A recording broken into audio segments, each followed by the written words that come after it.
Welcome, night owls, to 2-Hour Horror Stories. I'm your host for the next 2 chilling hours. These aren't just bedtime stories, they're terrifying. Subscribe if you dare, and tell me in the comments where you're listening from. Now, silence your phone, close your eyes, and let the horror in. They set up camp just before sunset. The pines stretched high above them, tangled silhouettes casting long shadows over the forest floor. The air was unnervingly still. Not even the usual chirps or rustling of wildlife. Just a blanket of silence draped over the woods. Trevor had picked the spot. It wasn't an official campsite, just a clearing he'd marked on a trail map 2 years ago. "No one comes here," he said with a grin, hammering in the last tent stake. "It's perfect." As the sky faded from lavender to black, they built a fire and passed around a dented thermos of spiked cider. Laughter came easy at first, but gradually, the quiet around them became more noticeable. Every crackle of firewood felt amplified. Every breeze sounded too deliberate. Then the whispering started. At first, it was just a hush, so faint it could have been wind slipping between pine needles.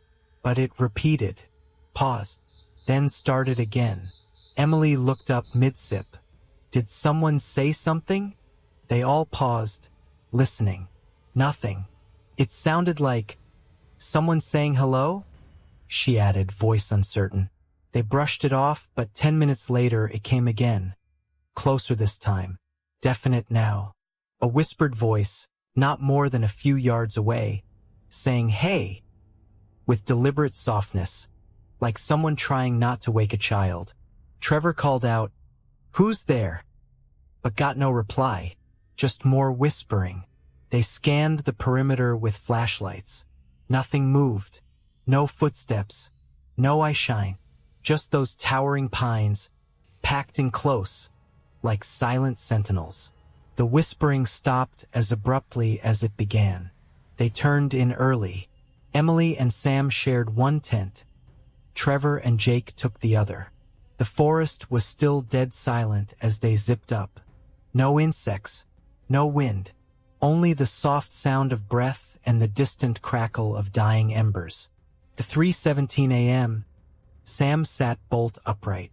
She hadn't heard it at first. It was more like she felt it. That tickle of sound so faint it grazed the edge of sleep. A whisper, pressed against the tent wall like a breath. "Are you awake?" She froze. It was a child's voice, a small, delicate whisper, repeating the question. Soft, unhurried. Emily mumbled, "Still asleep," turning over. Sam leaned forward slowly, trying to see outside. The voice came again, closer this time, on the other side of the thin nylon. "Are you awake now?" Her mouth went dry. She shook Emily awake without speaking. The voice vanished. They stayed up, clutching their sleeping bags, until the sky began to lighten. In the morning, they found strange things. A pine cone placed directly in front of their tent's zipper, perfectly centered. A thin line of pebbles encircling the fire pit that none of them had arranged. The faint outline of small bare feet in the pine needles, leading away from the tents but never toward them. Trevor wanted to pack up. "I'm not trying to be dramatic," he said, eyes scanning the trees, "but I think someone was messing with us." Jake brushed it off. "It's gotta be squirrels or something. Come on, man." They stayed another night. That evening, the whispering came earlier. This time, they all heard it. No mistaking it for wind or animals, it was a voice. More than one. Layered and low, rising in small, overlapping sentences. No emotion. Just words like, "closer," "don't move," and "quiet now." The voices didn't surround them. They floated above them, coming from the trees. Sam refused to sleep. She sat upright for hours with a flashlight, staring at the tent wall. Emily drifted off sometime around 1:30 a.m., but Sam stayed up until the batteries dimmed and the beam died in her hand. Around 3 a.m., The zipper twitched. Not enough to open. Just a gentle shake. She didn't breathe. Then came a whisper, inches from the fabric. "She's not alone." Sam scrambled to wake Emily. The tent remained sealed, but something or someone had been touching it. In the morning, Trevor was gone. His sleeping bag was half-zipped. His boots still there. No signs of a struggle, but also no signs of a trail. Jake swore he heard nothing. "He was right next to me. I don't get it." They searched the woods for 6 hours. No broken branches. No movement. Just the same endless rows of trees, and that strange silence. Eventually, they contacted forest rangers using the emergency radio. A team was dispatched, but they found no trace. Trevor was officially listed as missing, presumed lost. Jake left that afternoon. Emily and Sam stayed, waiting for the rangers to return the next morning. That night, it wasn't just whispering. It was humming. A low, tonal sound, almost like a lullaby. Sam recognized the melody. It was a tune her grandmother used to hum when she was little. She hadn't heard it in years. That was the moment she realized. The whispering wasn't random. It was personal. These weren't generic sounds. They were voices from memory. Emily froze when she heard her father's voice calling her name. He'd been dead 6 years. The voice was gentle, urgent, exactly how he sounded when she scraped her knee as a child. They didn't sleep. They didn't move. At some point during the night, the humming stopped, and something exhaled loudly right beside the tent. A long, slow breath, like someone leaning down inches from their faces. When dawn finally came, they burst from the tent and found their packs moved. Nothing was stolen, just rearranged, as if someone had been inspecting the contents one by one. A single pine branch had been placed across the fire pit. No footprints, no animals, just the quiet. The rangers arrived later that morning. Sam and Emily didn't say much, just that their friend was gone and they were ready to leave. The ranger nodded. This section doesn't get a lot of foot traffic. Locals call it Whispering Pines. He said it like a joke, but Sam noticed how quickly he stopped smiling. She asked if he'd heard stories about the place. He hesitated. Yeah, but nothing confirmed. People say the trees here echo sounds weird, that if you stay long enough, they start whispering back. As they packed their things, Emily found something at the edge of the clearing. A piece of paper, folded twice and wedged between 2 stones. It was lined notebook paper, handwritten. 6 words. "She is awake. Don't let her leave." The handwriting was unmistakably Trevor's. Daniel had always been skeptical of the supernatural. When his coworkers dared him to take a solo camping trip in the Smoky Mountains, he agreed without hesitation. No phone, no GPS, just an old-fashioned map and a borrowed tent. He wanted the silence. After a recent breakup and a string of sleepless nights, the idea of being alone beneath the stars felt like medicine. The hike in was uneventful. Trails were overgrown in places, but he followed the orange blazes until he reached a small clearing next to a cold, narrow stream. He set up camp as the sun dipped below the ridgeline, listening to the familiar sounds of nature. Crickets, frogs, the rustling of branches high above. As night fell, the silence deepened. The forest had a way of swallowing sound, so even his own breath seemed muffled. He cooked a simple dinner on his portable stove and sat by the fire until fatigue overtook him. Crawling into the tent, he zipped it tight and curled into his sleeping bag. Sometime around 2 a.m., he woke up. It wasn't a sound that disturbed him. It was absence. The forest had gone completely silent. No chirping, no leaves rustling, not even the babble of the nearby stream. Then he heard it. A whisper, soft and brittle like dried leaves rubbing together. "Daniel!" He He froze, eyes wide open in the dark. The voice hadn't come from his mind. It was just outside the tent. It sounded exactly like him. "Daniel," the voice repeated, just a little louder. Same cadence, same intonation. It was unmistakably his own voice, as if someone had taken a recording of him and played it back. He sat up slowly, trying not to make noise. The zipper of the tent was just a foot from his face, and beyond it, the dense black forest. "Who's there?" he asked, trying to keep his voice firm. Silence. Then, "Who's there?" the voice replied. It was perfect, down to the slight hesitation, the minor quiver in his tone. Someone or something was repeating him. He grabbed his flashlight and flicked it on. The beam trembled as his hand shook, slicing through the tent wall in streaks. Slowly, he unzipped the door and peeked out. The clearing was empty. He swept the flashlight across the trees. Nothing. No tracks. No shadows. But the feeling didn't leave. He could feel eyes watching him just out of range. That night, he didn't sleep. The whispering stopped, but the silence lingered like a held breath. Morning came dull and gray. Everything looked the same, yet different, like the forest had shifted while he wasn't looking. Daniel packed quickly, deciding to hike out early. He'd had enough of solitude. He followed the orange blazes back the way he came, but after 2 hours, the trail looked unfamiliar. Trees leaned at strange angles, the sun refused to come out fully, and the stream he crossed twice never reappeared. He should have been nearing the trailhead. Instead, the forest grew thicker. Around noon, he heard footsteps behind him. Turning quickly, he saw nothing, just more trees. But the feeling was back. Something was following him. He started calling out. "Hello!" Silence. "Is someone there? I'm lost." A beat passed. Then his own voice answered. "Is someone there? I'm lost." Exactly the same.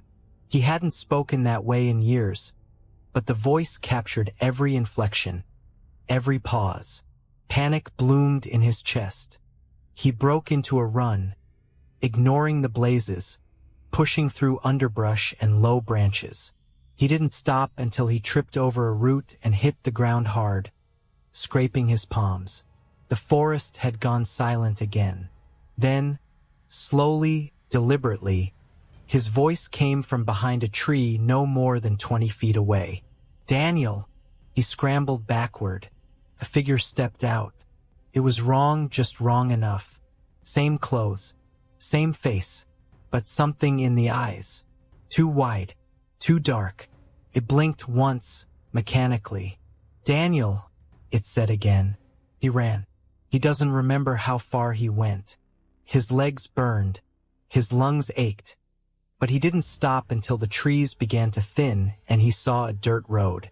A park ranger found him near sunset, exhausted and hysterical.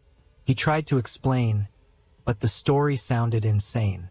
He was driven back to the ranger station, where they checked his ID and gave him water. He asked how far he was from his original trailhead. The ranger paused, confused. "You were found over 25 miles from that location," he said, "and there aren't any orange blaze trails in that part of the forest." Later, back in his apartment, Daniel listened to the voicemail he'd left for himself before the trip. A quick message in case he lost his phone. As the message played, he dropped the phone. In the background, faint but undeniable, was his own voice whispering from far away. "Daniel!" The woods were dead silent by midnight. It wasn't the usual hush of nature winding down, but a strange, absolute stillness. Even the crickets seemed to hold their breath. Sarah had camped her whole life, but something about this trip unsettled her. Maybe it was the way the shadows clung too long to the edges of the firelight, or how the ranger who checked them in had paused before saying, "This area's been quiet, mostly." It was her idea to do a no-signal weekend. Just her boyfriend Tyler, and two friends, Dana and Marcus. One tent for each couple, pitched a few yards apart near the lake. They'd laughed, shared drinks, and told half-remembered ghost stories around the fire. By the time everyone turned in, the coals had burned low and the air had grown too cold for comfort. Around 2:40 a.m., Sarah woke to the sound of a zipper. Not loud, not frantic, just deliberate, slow. Eti, eti, came from the other tent. She sat up, blinking at the nylon ceiling of hers. Maybe Dana was going to pee. She waited to hear footsteps crunching leaves, but there was only silence. Then, FFFFT, FFFFT, the zipper again. It wasn't coming from Dana's tent. This sound was closer, right outside her own. She reached for Tyler, whispering his name. He didn't stir. His face was turned to the side, breathing steady, oblivious. Sarah froze. The zipper on their tent door tugged again. Just a couple inches. She hadn't heard anyone walk up. Another inch. Whoever it was hadn't used a flashlight. No footsteps, no voice. Just that soft, dragging sound of metal teeth parting. Her pulse quickened. She grabbed the pocket knife they always kept near the sleeping bags. Her fingers trembled. The zipper moved another few inches. She couldn't see the opening from where she was lying, but she could feel it, the cold air pushing in. Something was waiting just beyond that thin layer of fabric. Without warning, the zipper stopped, and then the whispering started. Not English, not even a language she recognized. The voice was too deep, too wet-sounding, like it was speaking through a throat full of fluid. It circled the tent, moving from one side to the other, still whispering. Tyler stirred finally and sat up, blinking in confusion. "What is that?" he asked groggily. Sarah hushed him. The voice was still circling. Tyler grabbed the flashlight and clicked it on. The beam cut through the tent wall in a pale circle. The whispering stopped. Then something pressed into the tent wall from the outside. A face, but not a human one. The outline was wrong. Too long, the jaw too low, and it pushed in like it had no bones, just thick, wet muscle. It lingered for a second, then retreated. The zipper yanked the rest of the way down. Tyler lunged forward with the flashlight, shining it out the opening. There was nothing there, just fog rolling low across the ground. They didn't sleep again that night. At dawn, they found something disturbing. Footprints all around their tent. Bare, human-looking, but wrong. Each toe ended in an unnatural point. Worse, there were no prints leading in or out of the area. Just dozens of them encircling their tent like a ritual. They packed up quickly. Dana and Marcus hadn't heard a thing. But Sarah noticed that Dana was quieter than usual, eyes darting around as they broke down camp. In the car, on the way home, Tyler tried to laugh it off. "Probably a bear," he said, "or some weirdo messing with us." But Sarah checked the tent again when they got home. The zipper was intact, but there were 5 long, dark smears across the bottom edge, like finger marks, but greasy and slightly acidic. The fabric had warped slightly where the prints had touched. That night, Tyler woke up screaming. He said something had crawled into bed with them, but when he turned on the light, the sheets were undisturbed. By the 3rd night, Sarah was dreaming of zippers. They came undone by themselves over and over. Each time, something darker was behind them. A week later, Marcus called. He'd found Dana in their bathroom, curled up against the tub, staring at the floor. She didn't speak, just pointed to the corner, mouthing one word: "Unzip." She was checked into a facility that afternoon. The rangers found nothing at the site. No prints, no signs of animal activity. They said the ground had frozen unexpectedly that week, making tracking impossible. But Sarah kept hearing it at night. That soft sound, FFFST. FFFST. Her window shade lifting just a little. Something watching. Then, last night, she found her front door open when she woke up. Not broken into. Not damaged. Just unzipped. The police said it must have been a draft. But her front door doesn't have a zipper. It was only after she reviewed her security camera footage that she noticed something strange.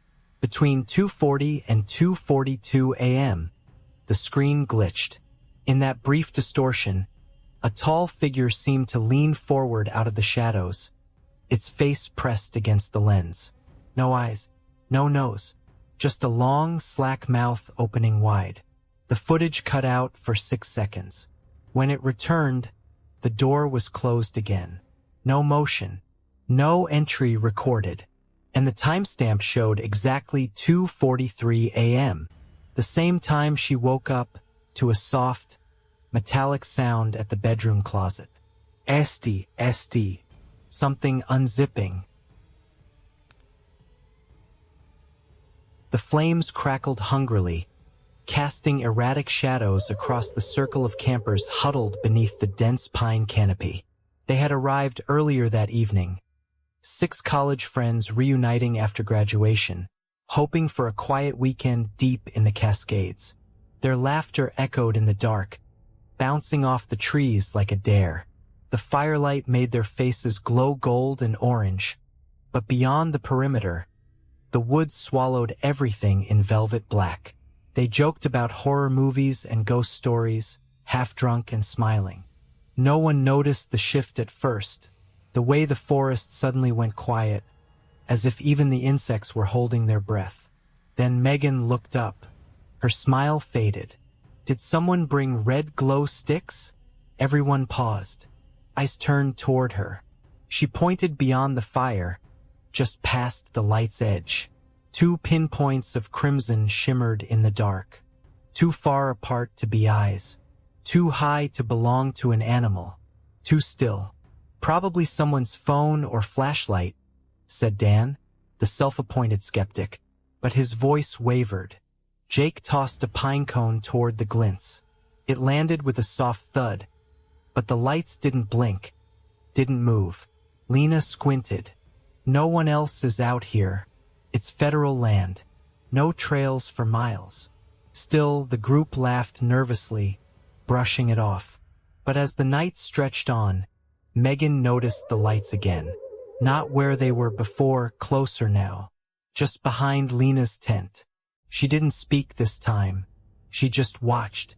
Watched as the eyes, if that's what they were, moved ever so slightly. Not walking, not stepping, drifting, smooth like mist, always stopping just short of the firelight. She finally said something when Lena got up to pee. "I'll come with you," Megan offered quickly, already on her feet. The 2 women walked a short distance from camp, flashlights bobbing in the dark. But as they rounded a tree, both lights cut out simultaneously. "Dead batteries?" Lena whispered, tapping her flashlight. Megan's stomach clenched. Both at once. Silence fell, except for the wind threading through the trees like whispered warnings. Then, from behind them, just feet away, a soft, rhythmic crunch. Footsteps, but too slow. Not human pace. Not natural. Lena turned, but there was nothing. Just the darkness pressing in from every angle. They ran, breath ragged, crashing through underbrush back to the flickering safety of the fire. The others looked up, startled. Megan didn't say anything. She just scanned the forest's edge. The red glow had returned. This time 2 pairs. No one joked now. That night, they slept light and uneasy. Sometime past 3, Jake sat up in his tent, heart pounding. Something had brushed against the canvas, slow and deliberate, like a hand dragging across the surface. Not an animal, not wind. He held his breath. Then he heard it, voices, familiar ones. Megan, Dan, Lena, whispering just outside. But when he stepped out, Chilled and shaking, he found no one. All tents zipped tight, everyone asleep, except those voices were still murmuring, just beyond the trees. By morning, they packed up early. No one said it aloud, but something had shifted. It wasn't just paranoia, it was presence. As they hiked out, the woods pressed tighter around them. The trail looked different, less worn, less familiar. At times it felt like they were walking in circles, though the compass said otherwise. They found a clearing to rest. Dan scanned the woods and froze. There, just past the trees, red glints. He raised his phone to take a picture. The camera refused to focus. Every image turned out blurred, warped, as if the lens couldn't capture what it saw. Then the smell hit them. Burnt hair, wet soil, and something metallic, thick like rusted iron. That night, back in their homes, each of them dreamed the same dream. A forest burning under a starless sky, and something watching from within the flames. Red eyes blinking closer and closer. Days later, Lena went missing. She told her roommate she was going for a walk in the nearby state park. Her car was found in the lot, keys inside. Her phone sat in the passenger seat. The last photo taken was of a campfire, and beyond it, in the dark, two dim red eyes. Dan and Jake tried not to talk about it. Megan deleted her photos from the trip, but the dreams kept returning, and every night those eyes came closer. They weren't meant to be seen, not fully, not by firelight, not by accident, but something ancient had seen them first, and now it was waiting. Beneath a sky smeared with bruised purple clouds, a group of 4 friends set out for a weekend escape deep in the heart of a national forest known for its tangled wilderness and ancient trees. They were city dwellers craving silence, eager to trade neon lights for campfires, and buzzing phones for the soft rustle of leaves. Their plan was simple: hike to a remote spot, set up camp, and disconnect completely. By midday, they had left the crowded trailhead behind, the well-worn path narrowing and fading beneath overhanging branches. The air grew cooler, dense with pine and damp earth. As they ventured deeper, the forest seemed to swallow their laughter, leaving only the crunch of boots on needles and twigs. One of them, Emma, noticed something strange on the GPS. A tiny blue in the middle of the woods, yet no marked campsite appeared on any map. They shrugged it off, chalking it up to some old forgotten spot or a glitch. Eventually, the trail vanished altogether. The GPS still blinked their location, but the terrain felt untouched, primal. After a brief debate, they agreed to follow the signal to a clearing where the dot pulsed most brightly. Emerging into the open, they spotted it. An old wooden cabin, dark and weathered, with peeling paint and windows clouded in grime. It was nestled perfectly between the trees, as if it had grown there like a gnarled root. None of them had heard of this cabin. It wasn't listed on any hiking guide or online resource. No one in their group had ever seen or mentioned it before. The place looked abandoned, yet curiously intact, like a snapshot from another era frozen in time. Against a flicker of unease, they decided to explore. The door creaked open easily, revealing a cramped interior cloaked in shadow. Dust motes floated in thin beams of fading sunlight. Furniture sat shrouded in sheets, and a cold scent of mildew and forgotten wood hung heavy. The floorboards groaned underfoot, and a cracked mirror leaned against one wall, reflecting distorted images of their faces. Emma found a small journal lying on a rickety table. The leather cover was cracked, the pages yellowed. Flipping through, she read entries dating back decades. Names of visitors, dates, and cryptic notes describing strange noises, flickering lights, and something watching from the trees. One entry mentioned a caretaker who vanished without a trace, leaving the cabin to rot in silence. As dusk settled outside, the group decided to stay the night despite growing tensions. They stacked firewood and lit a small stove. Shadows lengthened and danced on the walls as the wind whispered against the glass. Strange sounds punctuated the quiet. A faint tapping on the roof, distant thuds in the woods, and low murmurs that seemed too rhythmic to be the wind. Then came the first chilling moment. Their phones lost signal entirely, plunging them into an eerie blackout. Attempts to call out or use GPS failed. The forest around them felt suffocatingly close, pressing in with dark secrets. Around midnight, the temperature plunged sharply. A sudden knock on the cabin door froze them all. No one outside, yet footsteps crunched softly in the brush just beyond the window.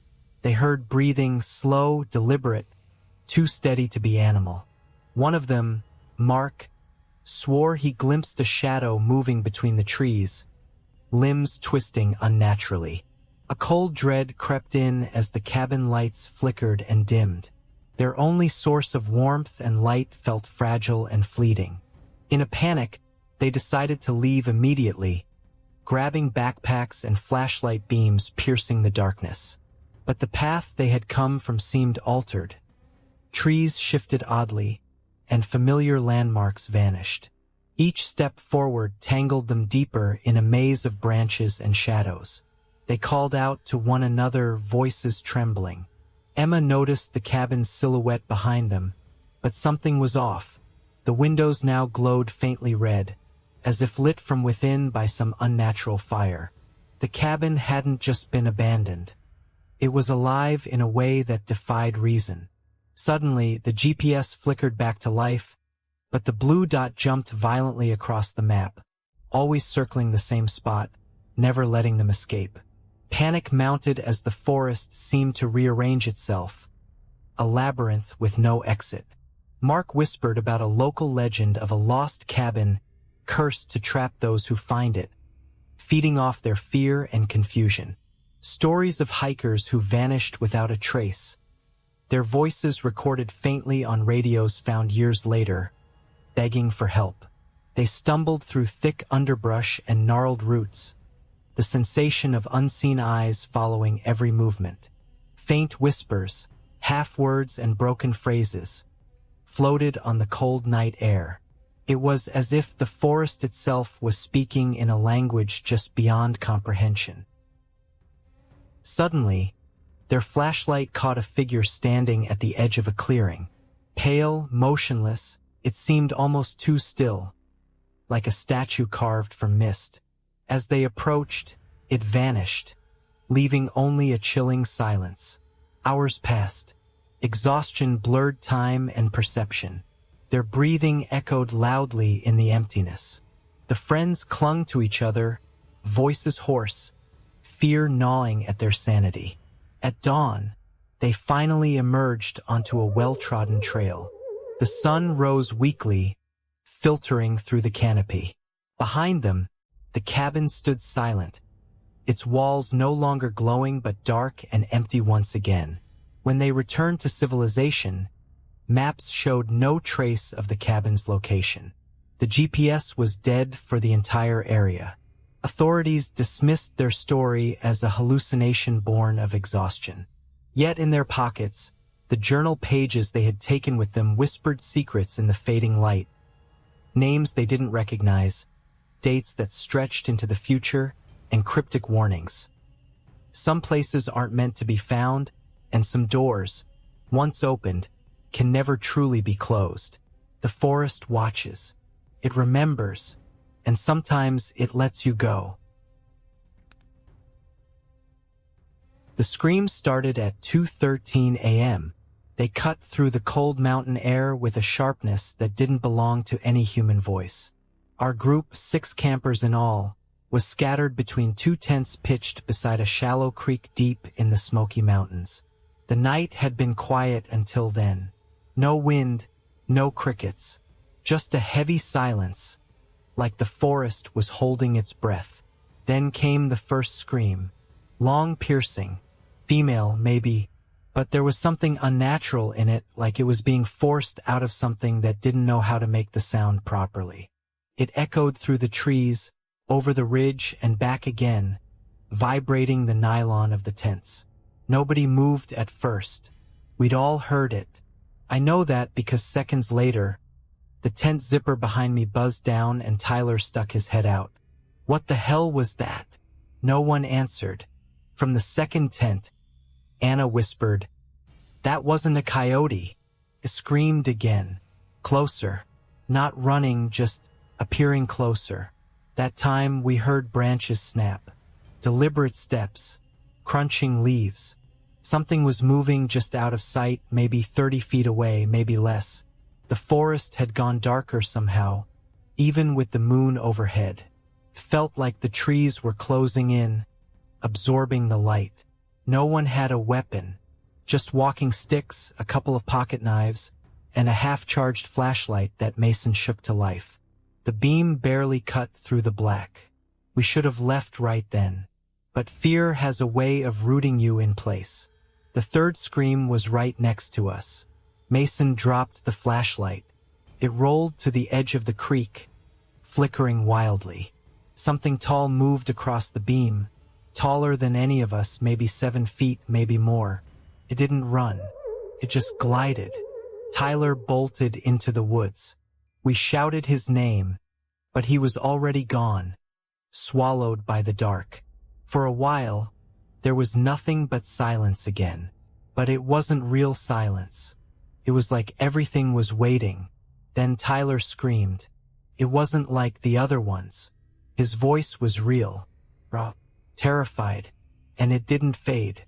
It just stopped, cut off mid-cry like someone pulled a plug. Anna was shaking uncontrollably. Her lips were moving, but no sound came out. Mason picked up the flashlight and turned it back toward the trail. It didn't show much, just trees, endless trees, until something blinked back at us. Eyes too high off the ground. No animal we knew stood like that. They didn't glow, they just reflected, as if they had their own light and were letting some of it out. Anna snapped out of it and dove into our tent, grabbing her phone. No signal. Of course not. We were nearly 6 miles off-grid, deeper than we'd planned. There was only one way out, back down the trail past whatever was out there. Mason wanted to wait until sunrise. I didn't argue. That's when we heard it again, Tyler's voice. "Guys?" he called out, but it didn't sound right, like someone was wearing his voice. "I'm okay. I just got turned around," it said. Anna's face went pale. Her hand trembled as she clutched the tent pole. "What's wrong?" Mason asked. She didn't answer right away. He had braces. You heard his voice. It never sounded like that. Called out again. "I see you guys. I'm coming back." We didn't reply. A branch snapped behind us. Something circled the tent. Heavy, slow, then scratching. Long fingernails dragging across the canvas, tracing the seams. It circled us twice before stopping at the entrance. The zipper began to move. Mason lunged forward and held it shut. Whatever was on the other side hissed. Not like an animal, not like a person. More like static given breath. Pushed once, twice, then stopped. Silence again. Not even footsteps. Just nothing. Minutes passed. Maybe hours. No one slept. Then a scream. From somewhere up the ridge. Not Tyler's voice. Deeper. Male. Foreign. Like it was being dragged from the bottom of the earth. It shattered the quiet, and suddenly we heard more voices. Overlapping cries, screams, gasps. But none of them moved. They stayed in the same place. Like a recording played on loop in the sky. Anna sobbed quietly. Couldn't blame her. I wanted to scream too. I wanted to run. But there was nowhere to run that wasn't into the dark. At some point, the voices changed. They stopped screaming. They started talking. It wasn't language. Not really. just syllables that rose and fell like chants. Ancient and broken, they repeated every few seconds, reshaped with each round. We couldn't understand them, but they felt wrong, like hearing something you were never meant to hear. They lasted until the sky began to lighten. A faint blue haze crept in through the trees, and like a switch had been flipped, the sounds vanished. 1 second they were there, every whisper, every groan, and the next gone, as if the forest had swallowed its secrets again. We waited until full daylight before unzipping the tent. The forest looked normal, almost beautiful. Birds chirped. The breeze returned. Everything felt untouched. But the ground around our tents told a different story. There were footprints. There, elongated. Each one stretched far beyond a human stride. They circled the tents, dipped toward the creek, and vanished up the trail. No blood, no drag marks, just those strange impressions in the soil. We found Tyler's phone resting on a tree stump 50 feet away. The battery was drained, but the screen had been cracked from the inside. We never found him, and we never heard the screams again, because they always stopped at sunrise. Jason and Mark had camped in Colorado's Roosevelt National Forest more times than they could count. They knew every trail, every bluff, every shadow the trees could cast. But this time, they chose a new spot, one they hadn't seen on any maps, deep past the marked trails and nestled between two ridgelines where the pines grew too thick for sunlight.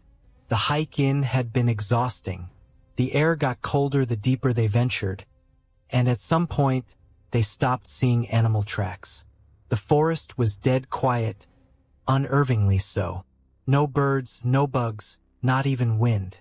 Jason made a joke about being watched, but neither of them laughed. They set up camp just before dusk, a clearing barely large enough for their small two-person tent. Surrounding them, the trees leaned at odd angles, like they'd grown around something once massive and long gone. Mark muttered that the place felt wrong. Jason shrugged it off. We're in the middle of nowhere. That's what we wanted, right? That night, they cooked over a butane stove, talked about old friends, and argued over which horror movie felt most real. Mark kept glancing over his shoulder. "You feel that?" he finally said. "Like we're being listened to?" Jason raised an eyebrow. Listened to or watched? Mark didn't answer. They zipped into their sleeping bags just after 10 p.m. Jason fell asleep quickly. Mark stayed awake, listening to the brittle silence, waiting for some sound of life. Instead, he heard the tent fabric shift, just once, like someone dragging a finger across it. He held his breath. Jason was already snoring. He woke to daylight, but something was wrong. The tent was gone. Not collapsed, gone. The fire pit, the backpacks, the stove, everything they'd brought was missing. Mark sat up in the damp leaves and realized he was in a different clearing. He recognized nothing. Not the surrounding trees, not the slope of the land, not even the air. He screamed for Jason. Nothing. He wandered, yelling his friend's name, leaving markings on tree bark to keep track. But the woods twisted behind him. He'd mark a tree and walk 20 minutes in one direction, only to find the same tree again. By the third time, he'd stopped shouting. Took him hours to find a trail. Not a real one. A narrow path beaten down by something much heavier than deer. He followed it because there was nothing else to do. The path led to a stream. He drank and collapsed beside it, exhausted. That's when he saw the first shoe, a hiking boot, floating near the edge of the water. Jason's. Mark ran, not along the trail, just away. Away from the boot, away from the clearing, away from whatever had pulled him from sleep and moved him without a trace. But again, the forest wrapped around him like a labyrinth. By the time night fell, he'd circled back to the stream. The boot was gone. He curled up under a massive pine, afraid to sleep. When his eyes finally closed, he saw flashing images. Jason standing motionless at the edge of their campsite, mouth open but silent. A tall figure behind him, arms too long to belong to a person. A grinding sound like bone against bone. Then nothing. He woke up shivering. The forest had changed again. This time he was back at the original clearing. The fire pit was there. So were the backpacks. But the tent wasn't. Jason wasn't. Mark rifled through the gear. His sleeping bag was there, untouched. Jason's was gone. But his boots were resting neatly by the fire pit. Mark waited for hours, calling out, hoping Jason had gone to look for him. He didn't come back. The second night, Mark made a fire and kept it going with everything he could find. Branches, his notebook, even the extra socks. He couldn't risk the dark. But sometime after midnight he blinked, and the fire was out. He woke up again somewhere else. This clearing was wider. The trees had been cut at precise heights. They formed a circle. No stumps, just trunks that ended cleanly at the same level, as though something huge had sheared them all at once. In the center, a hole, maybe 6 feet wide, perfectly round. Inside the hole was the tent. He approached it slowly, heart pounding. "Jason?" he called out. No response. The zipper was halfway down. He crouched and looked inside. The tent was empty, except for Jason's journal. Not the one he normally carried. This one was handmade. Stitched leather, thick yellowed pages. The entries inside weren't written in Jason's handwriting.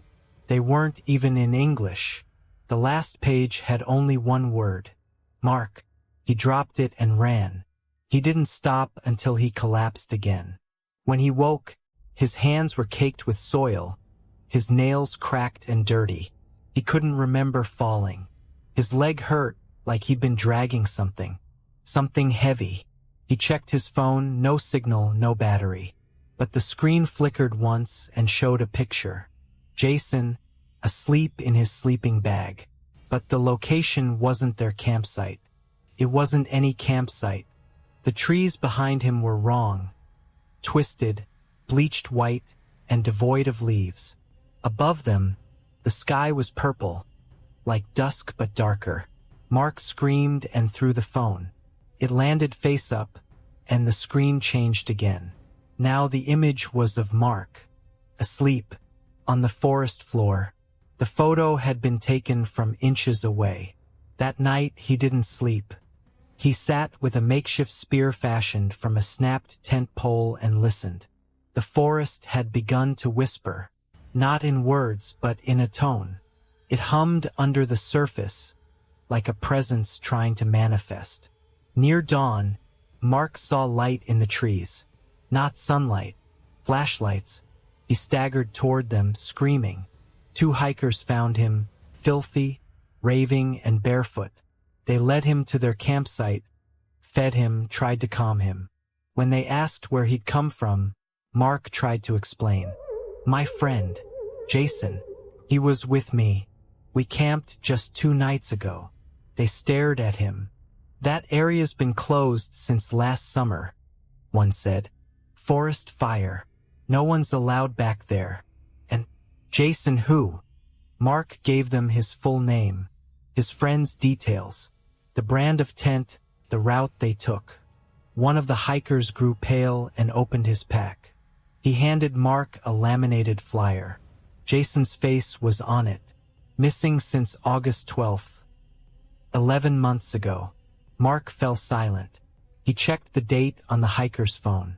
It was July 2nd of the following year. When they tried to take him to the ranger station, Mark ran. He didn't know why. Maybe because deep down he knew he hadn't been found. Not really. He knew he'd wake up again, and it wouldn't be where he'd fallen asleep. The deer was lying just off the trail, stiff and bloated, with its eyes missing. Its fur was matted, covered in flies, and its mouth was twisted into something that almost resembled a grin. Nobody in the group wanted to acknowledge it, but they all saw it. 5 of them, backpacking through a remote forest preserve in northern Montana, came upon the carcass in the middle of a long hike toward their reserved campsite. They stopped briefly, exchanged uneasy glances, and moved past it in silence. It had been a rough day. They'd gotten a late start. The trail was muddier than expected, and the signal had dropped hours ago.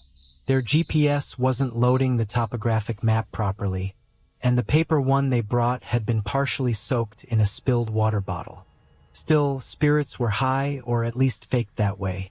By the time they reached the campsite clearing, the sun had dipped behind the ridge. The official site marker was there, weathered wood with a faded metal number bolted to it, but something felt off.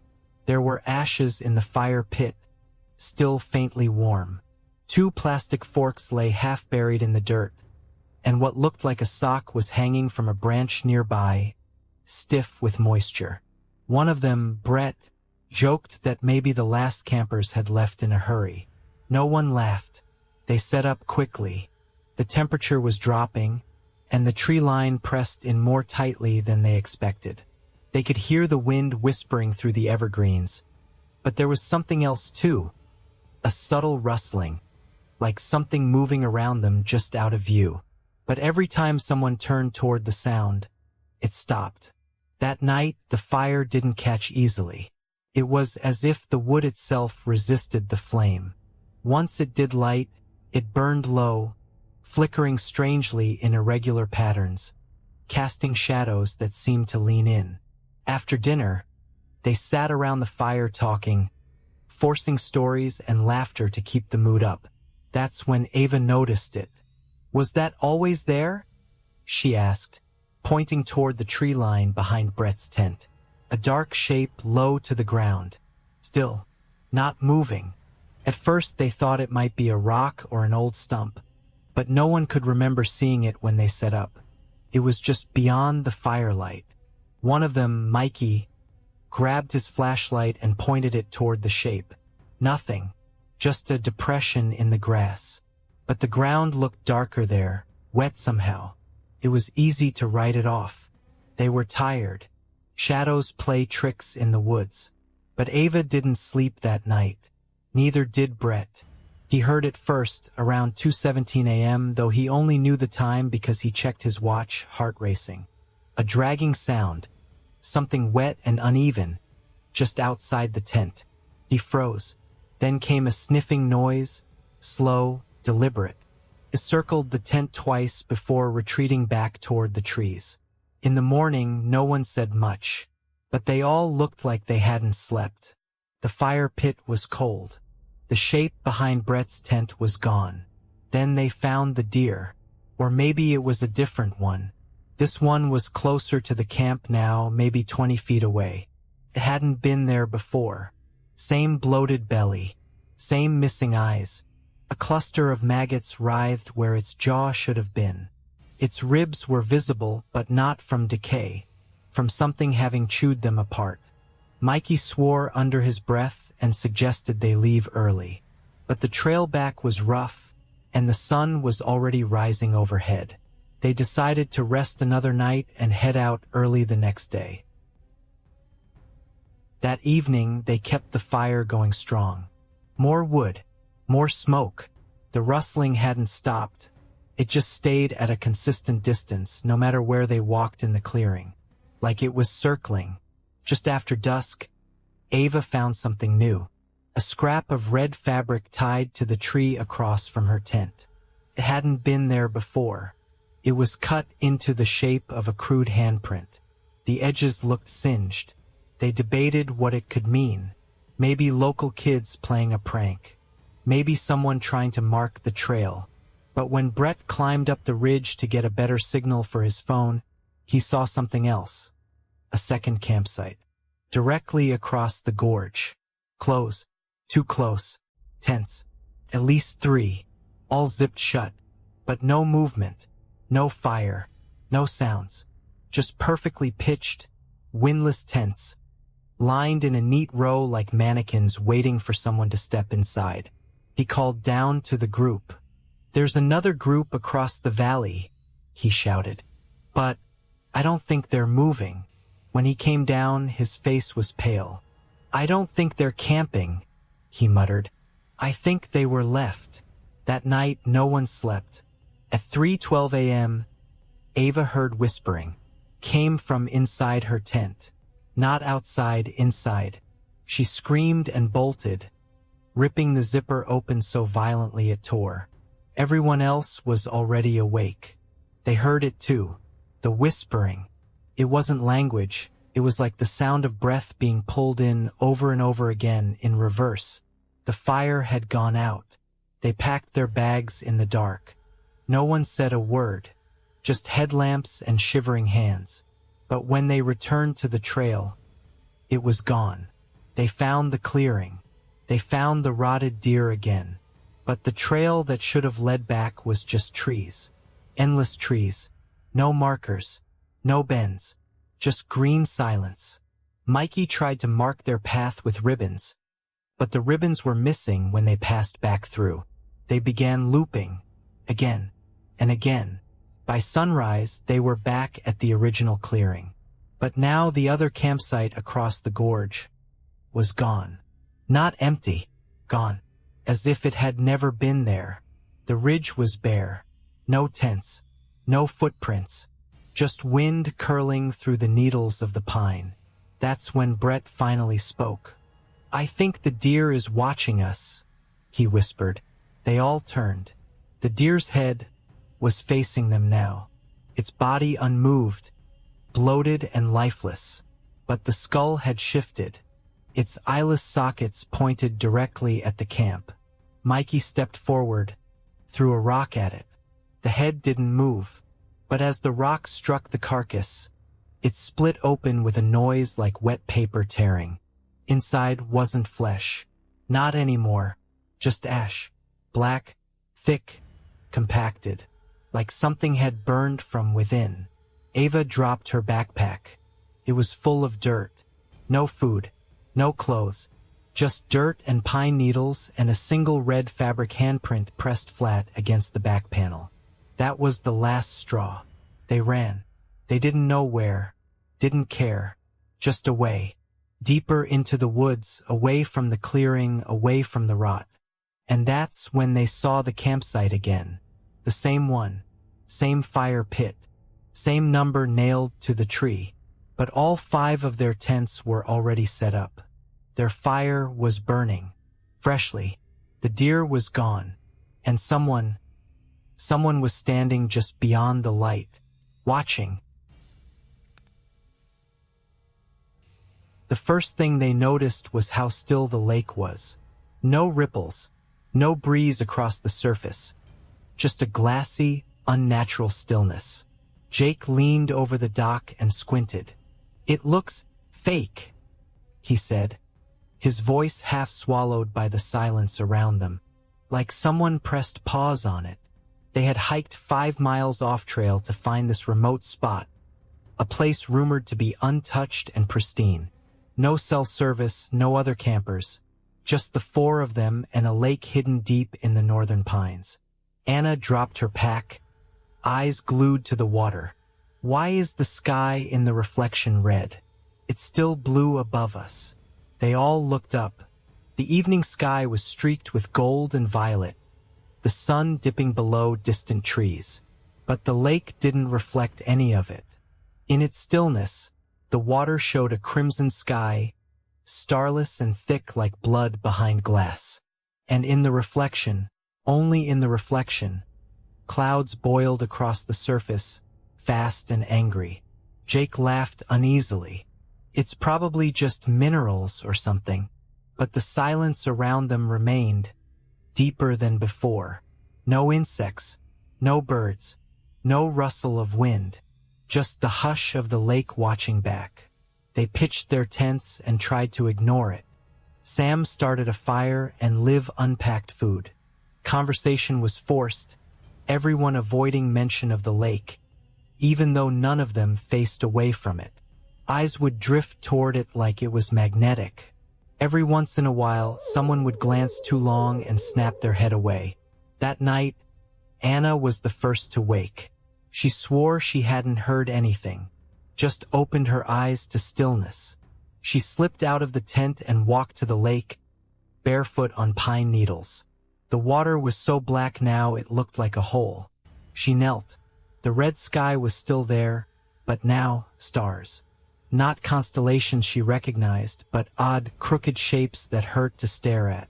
A crescent moon hung low in the reflection, enormous and split down the center like a wound. Then she saw her reflection move, slowly, like it was underwater. But she hadn't moved. The version of her in the lake leaned closer. It smiled, not a mirror of her own smile, but a knowing one. One corner of the mouth upturned more than the other. The reflection's eyes widened slightly, as if amused. Anna stumbled back, her heart hammering. Behind her, the tents were quiet. She told herself it was a dream and returned to her sleeping bag, shaking. The next day, they didn't talk about it, but they all kept glancing at Anna. Maybe they noticed something was off, or maybe she was just paranoid. By afternoon, Jake suggested they pack up and head back. "Feels weird here," he said, "like we're being watched." They all agreed, but when they checked the trail, it was gone. Not overgrown, just gone, as if it had never existed.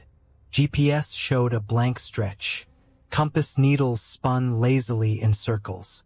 They argued for hours about which way was out. The trees all looked the same.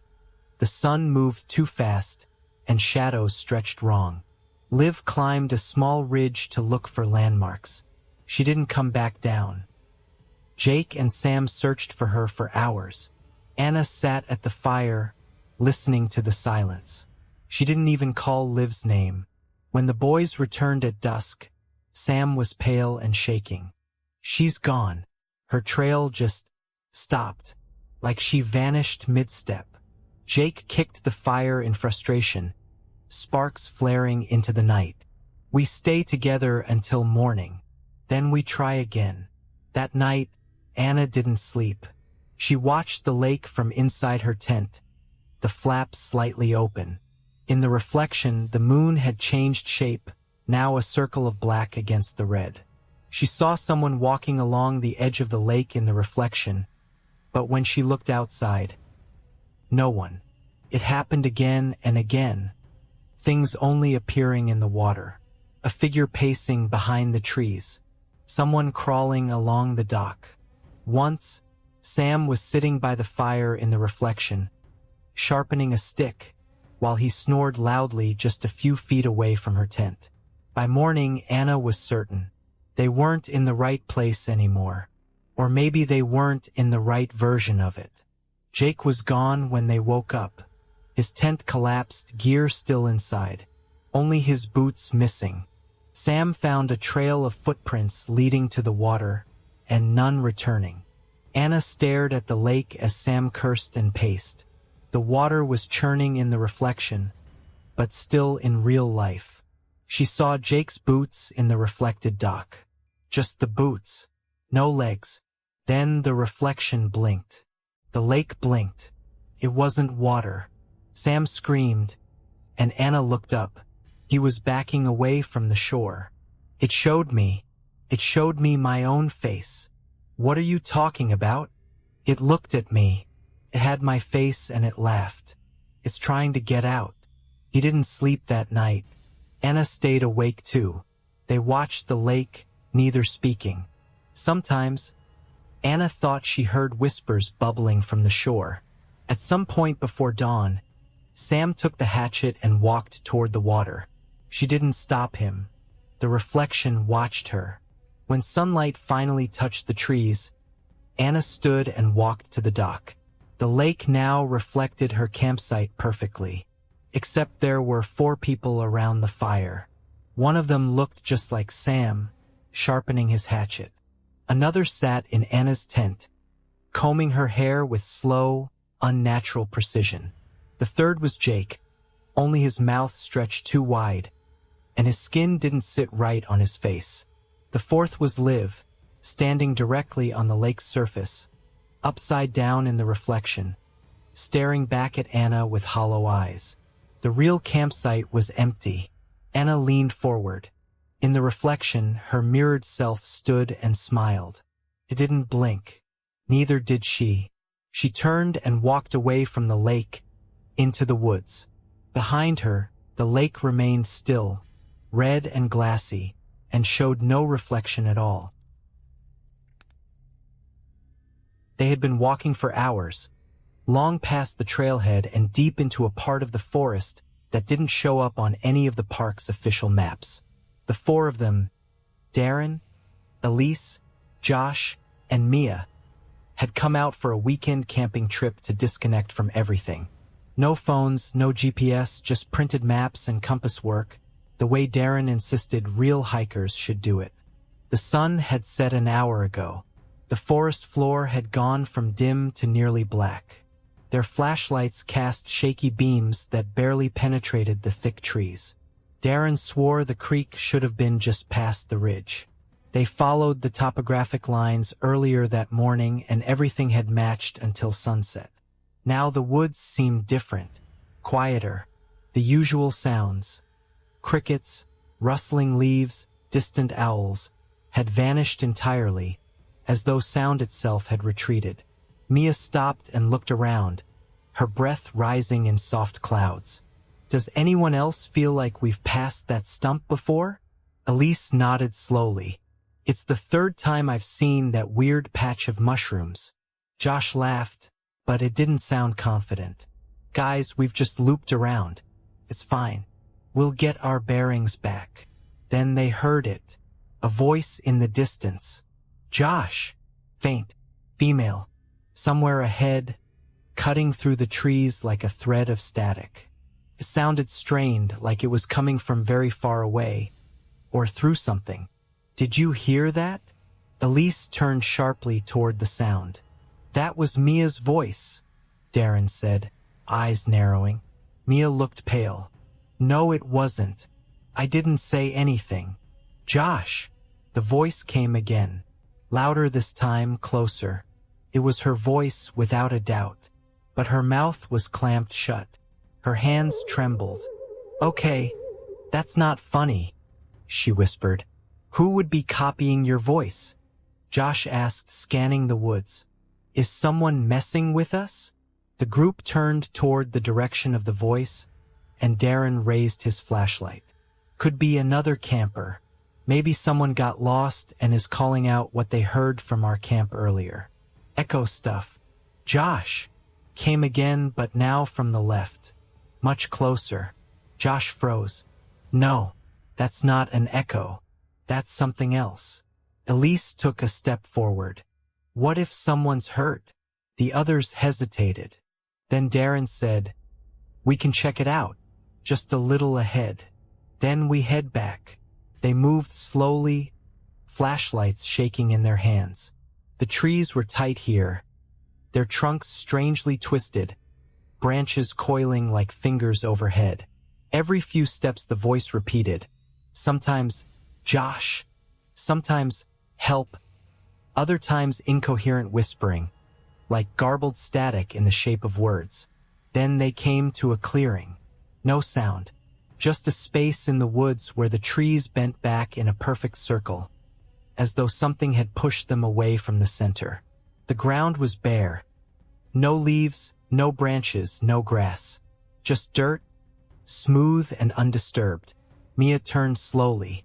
This doesn't feel right. Then, from the opposite side of the clearing, her voice again. Josh, please. This time it was crying. The kind of desperate sobbing that short-circuits rational thought. Josh stepped forward, toward the sound. Darren grabbed his arm. Don't. But Josh shrugged him off and stepped across the threshold into the clearing. The instant his foot touched the dirt, the woods around them changed.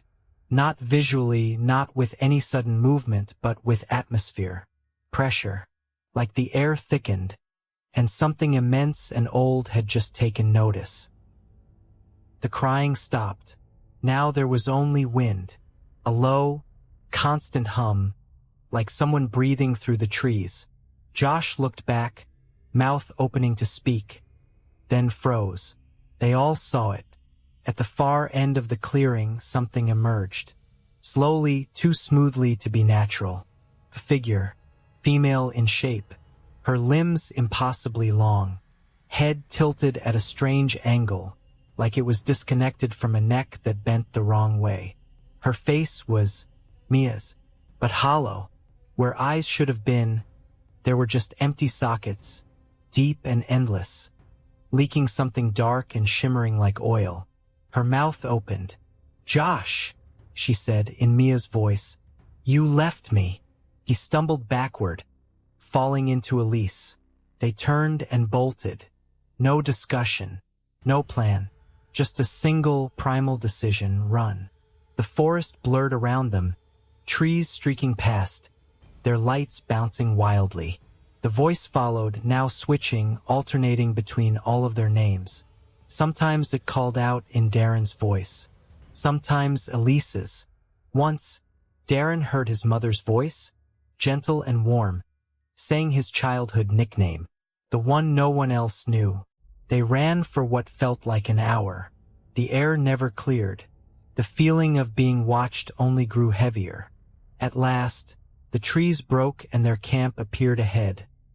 Tents still standing, the fire reduced to glowing embers. They didn't stop. They dove into their tents and zipped themselves in, too scared to even speak. Mia cried softly in her sleeping bag. No one slept. At some point in the night, someone or something circled the tents. The footsteps were slow, deliberate, measured, as though whatever it was knew how loud each step was. It never tried to open the tents. It didn't need to. Instead, it whispered, not from outside, from just beneath the fabric. Each of them heard their own name from inches away. At dawn, the silence broke. Birds returned. Wind moved the trees like normal. The forest seemed lighter, brighter, but something about it still felt wrong. The group packed in silence, avoiding eye contact, and left without breakfast. As they hiked back, Josh looked at Mia. "You really didn't call out last night?" Mia just shook her head. An hour later, they passed the stump Mia had pointed out the day before, the one with the odd mushrooms. But now it was different. Beneath it, carved carefully into the bark, were 4 names. The letters were neat, recent, and beside them, scratched in deeper than the rest, one word: stay.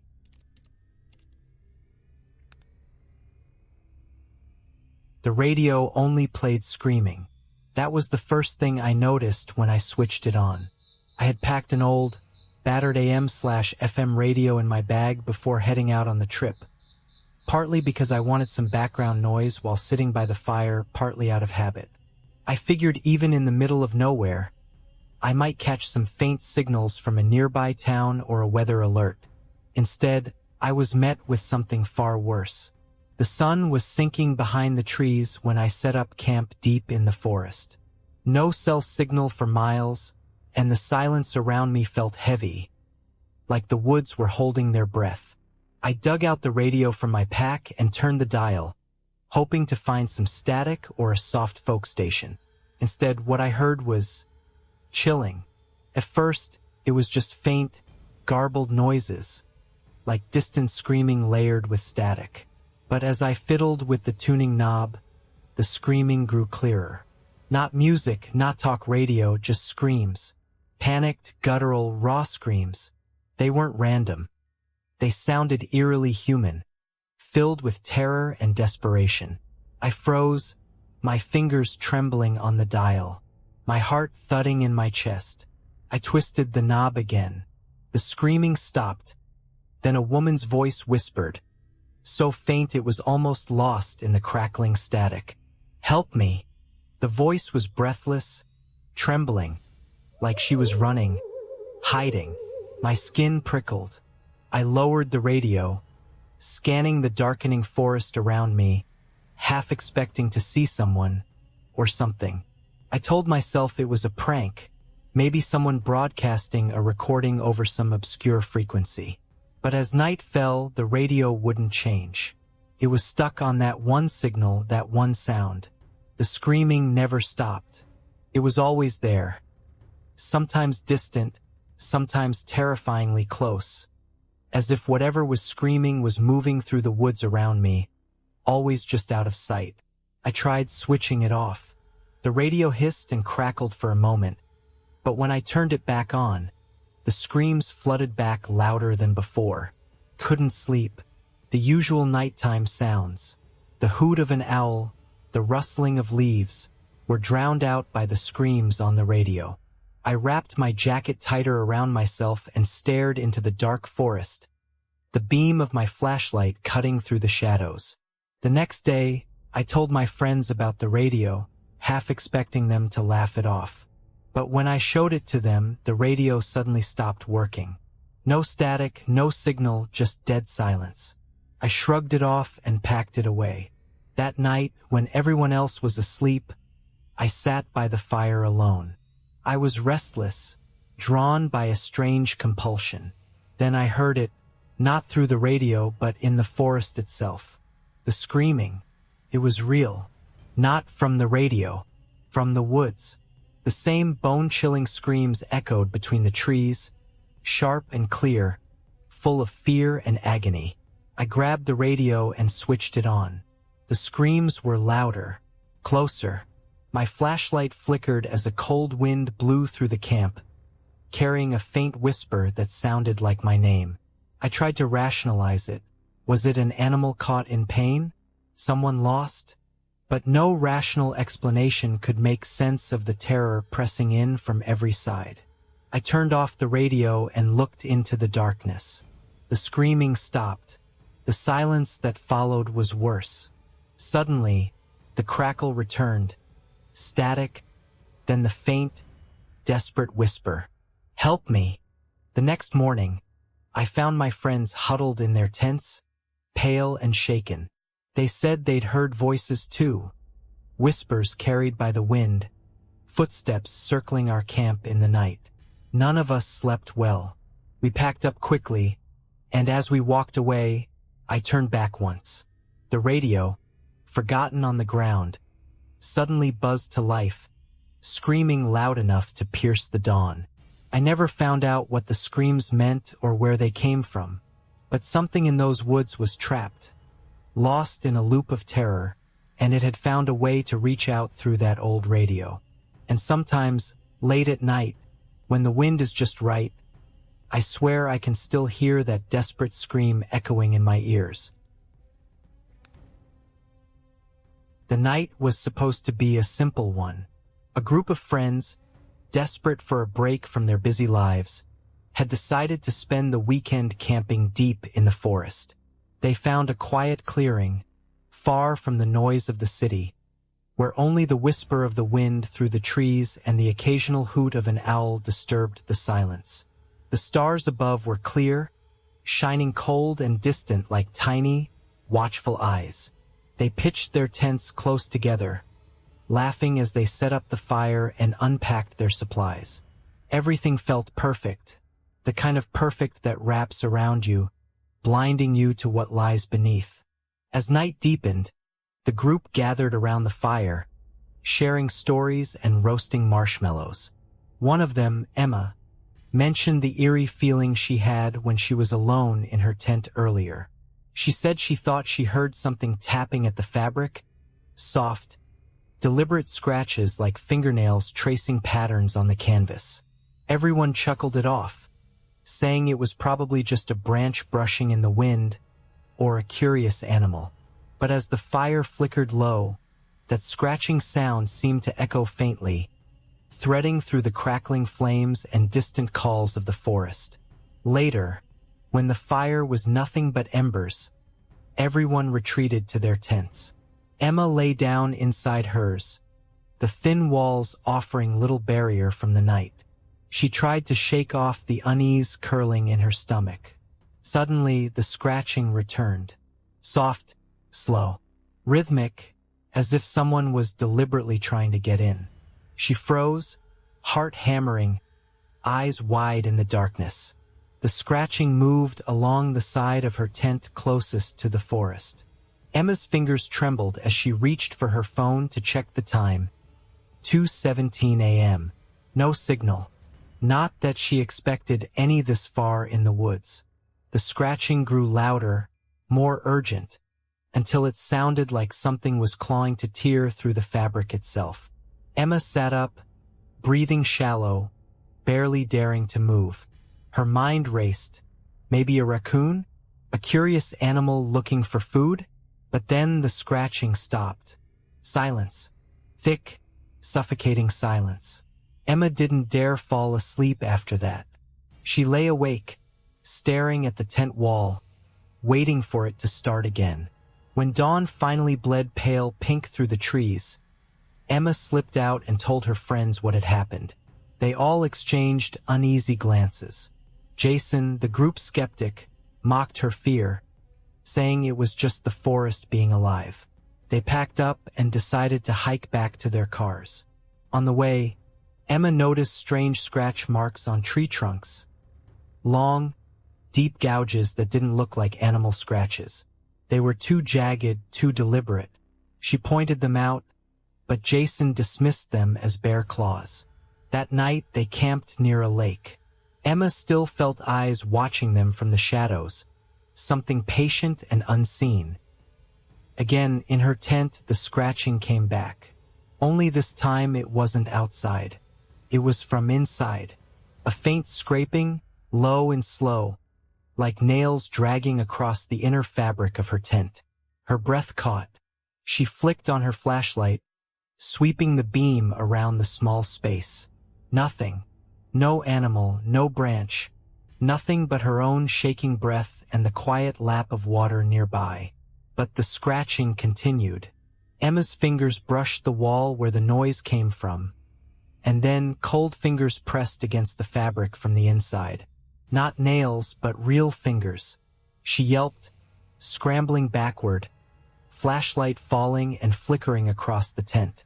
Her friends burst in, alerted by her scream, but when the tent flaps were pulled back, no one was there.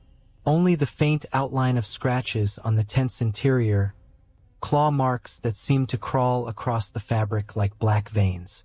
They searched the area. Nothing. No footprints, no signs of anyone or anything that could have been inside the tent. Emma's friends laughed nervously, but she knew what she had felt. Something had been inside, trying to get out, or worse, trying to stay in. The next day, while hiking back, Emma found something lodged in the dirt. A small, weathered box wrapped in rusted wire. It was locked tight, but inside she found faded photographs of previous campers. Their faces blurred, eyes eerily hollow. One photo had a date scribbled on the back. 10 years ago, same spot. Emma's heart dropped. As night fell and they camped once more, the scratching began again. This time, not just on Emma's tent, but on the tents of everyone in the group. Soft, insistent, like a warning. Emma's flashlight illuminated faint messages scratched into the tent walls. Words she could barely make out. "Let me out," and "Don't trust the silence." The scratching escalated into tapping, thumping, as if whatever was trapped was growing restless. No one slept that night. In the morning, Jason was missing. His tent was zipped shut, but inside, the walls were shredded from the inside out. No sign of him anywhere in the clearing. Panic set in, but Emma felt a cold certainty. Whatever had scratched from the inside wasn't done. They packed and left without looking back. But as they reached the parking lot, Emma found a single scratch on the back of her hand. Long, thin, and red. She tried to wash it off, but the mark only deepened. And every night since, when the wind is still and the darkness thick, she hears it. The soft, sinister scratching from the inside, not just of tents, but from within. something waiting to be let out, something that's been trapped too long, something that watches, scratches, and waits, and maybe, just maybe, still with her. The fire wouldn't go out. No matter how hard we tried, the flames just kept burning, stubborn and relentless, as if something else was feeding them.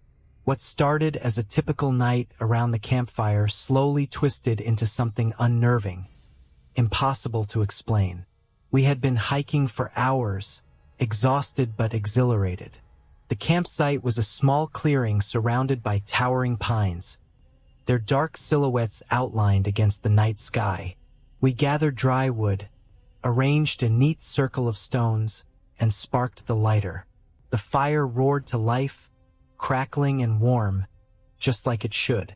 But as the night deepened, the fire's behavior grew strange.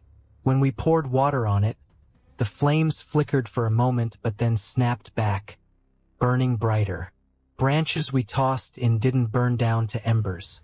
Instead, they glowed as if freshly caught aflame. Yet the wood remained unnaturally intact, almost charred but still whole. One of us joked that it was a cursed fire. The others laughed it off, but a low tension had settled over the group. Our stories turned quieter, glances more frequent, the forest seeming to press inward with each passing hour. Then came the shadows, dark figures flitting just beyond the firelight's reach. Eyes, reflecting the flames, blinked from the trees. When anyone tried to look directly, the shadows vanished, leaving nothing but the hollow rustle of leaves. We heard whispers, too, soft murmurs, impossible to catch clearly, drifting on the night breeze. Some claimed it was the wind, but wind doesn't sound like voices. It doesn't imitate laughter or the distant sobbing of a child. As the fire continued its stubborn blaze, our supplies dwindled. Matches, lighter fluid, even the emergency candles we brought, all failed to influence the fire's strange persistence. We stopped trying to smother it. Instead, we circled closer, uneasy, feeling as if the fire was watching us back. Hours later, one friend noticed the fire's flames seemed to shape themselves into faces. Twisting, screaming faces that dissolved when anyone blinked. It wasn't a trick of the light. The air around the fire grew heavy, thick with the scent of something acrid but faintly sweet, like burnt sugar. Sleep was impossible. The fire kept us awake, the flickering shadows playing tricks on tired eyes. Someone swore the flames whispered their secrets, naming regrets, fears, memories buried deep. Around 3 a.m., we heard a low hum emanating from the fire. It wasn't crackling anymore. It was a steady, resonant sound, almost melodic but deeply unsettling. The ground beneath the fire pit vibrated faintly, as though something beneath us was stirring. Panic began to spread. Phones showed no signal. The forest around us felt suffocating, like the trees themselves leaned closer to watch. When we finally moved away from the fire, the temperature dropped sharply, biting through jackets and blankets. One friend, trying to escape the eerie flames, stumbled back into the woods. His screams echoed but stopped abruptly. The rest of us froze, unable to move, caught between dread and disbelief. When we called out, no answer came. The fire burned on, untouched, unyielding. At dawn, the fire was still alive, though the sun rose high. We tried to douse it again, desperate to end the nightmare, but it flared higher. Around the fire, the ground was scorched in a perfect circle. Blackened earth cracked open as if breathing. We packed up hastily, leaving behind most of our gear. The forest seemed to watch us retreat, silent but alive. On the path back, shadows lingered at the edges of our vision, vanishing when we turned. Days later, strange things happened. Our devices showed distorted images of the campsite, flames that seemed to flicker unnaturally, faces warped in the smoke. Our dreams were haunted by firelight and whispered names. No one knows why the fire wouldn't go out, what fed it, or why it claimed one of us. But some things don't burn away, they just wait.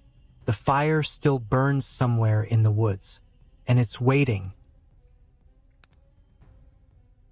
No one else knew we were there. It was supposed to be a simple trip. A few friends, a couple of tents, and a weekend deep in the forest. Far from roads, far from cell towers, far from everything.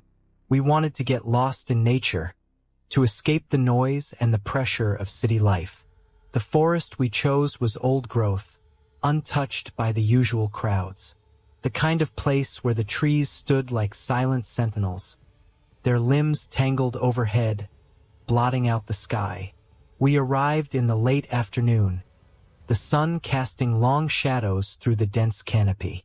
We set up camp in a small clearing, the earth soft and mossy beneath us. First, everything was perfect. The air smelled like pine and damp earth, and the only sounds were the distant calls of birds and the rustle of leaves. We laughed, we cooked, and as night fell, we gathered around a campfire. The flames crackled, casting dancing shadows on the trees. But as the darkness deepened, a subtle shift took hold. The forest seemed to grow quieter. The birdsong ceased. Even the wind stopped moving through the branches. The silence pressed in, thick and heavy. I was the first to notice it, footsteps, soft, deliberate, circling our camp.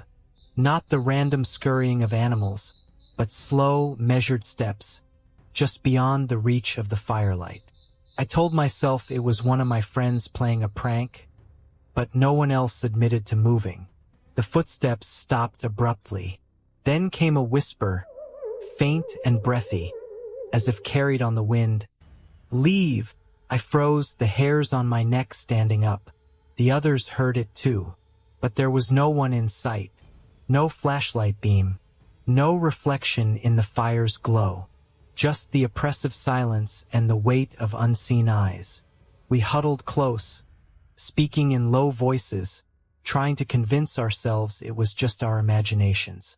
But the feeling of being watched didn't go away. Over the next day, strange things started to happen. Our phones, which had no signal to begin with, suddenly lit up with photos we hadn't taken. Pictures of the campsite from impossible angles. Shots from inside our tents, photos of empty spaces where no one was standing. We showed the pictures to each other, but no one claimed responsibility. It was like something was observing us, documenting us in the dark. At night, the footsteps returned, louder and more frequent. Sometimes they circled the camp. Other times they stopped just beyond the tree-line, where the darkness pooled like ink. One friend swore he saw figures moving between the trees, tall, thin shadows with elongated limbs that twisted unnaturally. But whenever we shone our flashlights, there was nothing there, just the forest, silent and still. On the third night, the campfire flickered weakly, as if the shadows themselves were swallowing its light. The wind rose suddenly, howling through the trees with a voice that sounded almost human, mournful, pleading. And then the whispering began again, this time clearer. The voice wasn't just telling us to leave. It was calling names, our names one by one in that breathy, haunting tone. We packed what we could in near silence, eager to escape. But as we moved, we noticed something new. Strange carvings on the bark of nearby trees. Symbols that looked ancient yet fresh. Deep scratches, etched with sharp claws or tools, that seemed to pulse with a life of their own. We debated what they meant. Were they warnings, or marks left by whoever or whatever was watching? By dawn, we had left the forest behind, but the feeling stayed with us. Weeks later, our phones still received strange messages and images. Photos showing empty clearings, flickering shadows, and sometimes pale faces staring out from the darkness. No one else knew we were there. Not truly. But whatever haunted those woods, it had known us intimately, closer than we ever could have imagined. Sometimes I wonder if the forest remembers, if it's waiting, patient and hungry, for the next visitors to wander too far, too deep, into the silence where no one else goes. She stood at the edge of the clearing, just beyond the firelight's reach. A small figure, motionless, wrapped in a bright yellow raincoat that almost glowed against the thick dark of the forest. No umbrella, no boots, just that raincoat, pristine, as if untouched by the dampness that clung to the leaves and earth. I was the first to see her. I called out softly, hoping to ease whatever fear tightened my chest. The girl didn't turn. She didn't blink. Just stood there, watching, silent and still like part of the shadows themselves. The others said I was imagining things, a trick of tired eyes in the night. But as the fire crackled and the cold seeped in, I couldn't shake the feeling that something about that raincoat wasn't right. Like it belonged to a story I wasn't supposed to hear. We arrived at the campsite that afternoon, a perfect spot nestled deep in the forest, far from any other campers. The trees rose tall and tight around us, their branches knitting an almost impenetrable canopy overhead. The air smelled of pine and wet earth, but underneath, something sour lurked, a faint, metallic scent that no one else seemed to notice. As we set up the tents, I kept catching glimpses of yellow slipping between the trees. Every time I blinked, the color was gone. When I told my friends, they shrugged. "Just a deer," someone said. But deer don't wear raincoats. Night came quickly, wrapping the forest in thick black velvet pierced only by our campfire.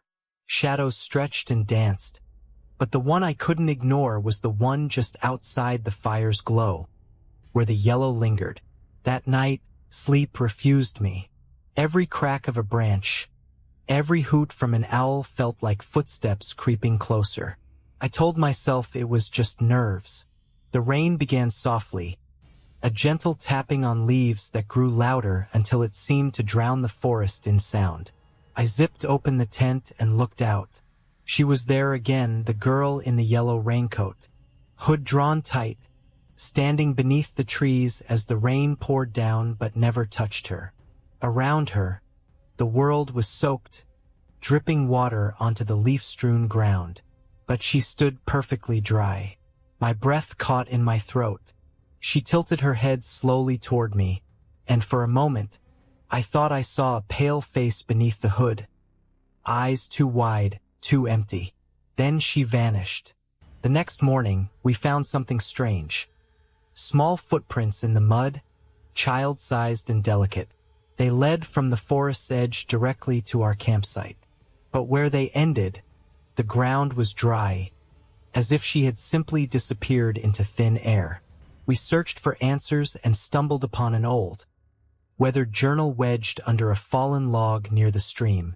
The pages were brittle, stained with water and time. One entry stood out, dated nearly 50 years ago. A young girl named Emily had vanished during a storm. Witnesses said she wore a yellow raincoat, the same one I'd seen. The town had searched the woods but found no trace. The journal's final line chilled me. "She waits in the rain, a lost soul trapped between worlds." Later that day, our phones lost signal. Our cars wouldn't start. The forest seemed to close in tighter, the trees leaning like watchful sentinels. The rain began again, heavier, drowning out our calls for help. As dusk fell, the girl appeared once more. She stood just beyond the firelight, the yellow raincoat brighter than any flame, her head tilted, silent and unmoving, like a ghost locked in time. The wind picked up, carrying with it a soft, eerie giggle. Not a child's playful laugh, but something hollow and hollowing. We packed in silence. No one wanted to be the last to look at her. Driving away, I swore I saw a pair of small wet footprints on the road behind us, fading into the mist. I still wonder what she wanted. If she was warning us, or inviting us to join her in the shadows where the rain never falls. Somewhere between the trees, the girl in the yellow raincoat waits, watching, waiting, a lingering whisper of a story that refuses to end. The wind was different that night, hollow, like it was whispering secrets no one else could hear. It moved through the trees with a cold breath that wasn't just cold air. Carried something else, something waiting. They had set up camp deep in the forest, miles from the nearest road. It was supposed to be a quiet weekend away from everything. Just the four of them, no phones, no distractions, only the sounds of nature. But as darkness settled, the wind began to change. At first, it was subtle, a faint whistle, a low hum weaving through the branches. Then the whispers started. Soft, barely audible voices caught on the breeze. They called names, old, forgotten names, but the group laughed it off. They said it was just the wind playing tricks, the trees creaking in the night. But the wind didn't stop. It grew louder, more insistent, as if it was moving closer. That night, Jacob was the first to wake. Something tugged at his sleeve, a cold touch that wasn't there. When he opened his eyes, the camp was still dark except for the faint moonlight filtering through the leaves. The wind howled around them like a living thing, and in that howling, he swore he heard a voice whisper his name. He sat up, heart pounding. The others were asleep, but the feeling of being watched was unbearable. He scanned the shadows beyond the firelight, but all he saw were the trees, tall, silent sentinels. The next morning, none of them mentioned the wind, but the unease lingered. When they tried to hike, the forest seemed to close in around them. Paths twisted in impossible ways, leading back to their campsite no matter which direction they chose. Sarah noticed the strange patterns first, a series of marks etched into the bark of several trees. At a glance, they looked like scratches, but when she traced them with her fingers, they formed symbols she couldn't recognize. Symbols that pulsed with a strange energy. That night, the wind returned, stronger than before. It didn't whistle or hum, it moaned. Not with sorrow, but with hunger. It circled the camp, slithering through the tents and rattling the poles. Something unseen scratched at the edges of the firelight, making the flames flicker erratically. Then came the shadows. Long, thin shapes stretching from the tree line, moving just beyond the glow. They were too dark to be ordinary animals, and they didn't sound like anything natural. Soft rustling, the cracking of branches, and occasional thumps. Steps too heavy for deer or raccoons. Liam thought he saw a figure, a tall, gaunt shape standing just beyond the clearing. It was still, but the eyes caught the firelight and glowed faintly, like embers buried under ash. The group tried to stay calm, telling each other it was a trick of the mind, that the forest played with shadows after dark. But deep down, they all felt it. The hollow wind was calling, and whatever it was coming closer. When dawn broke, the woods were eerily silent. No birdsong, no rustling leaves, just stillness. They packed up quickly, eager to leave, but the forest had other plans.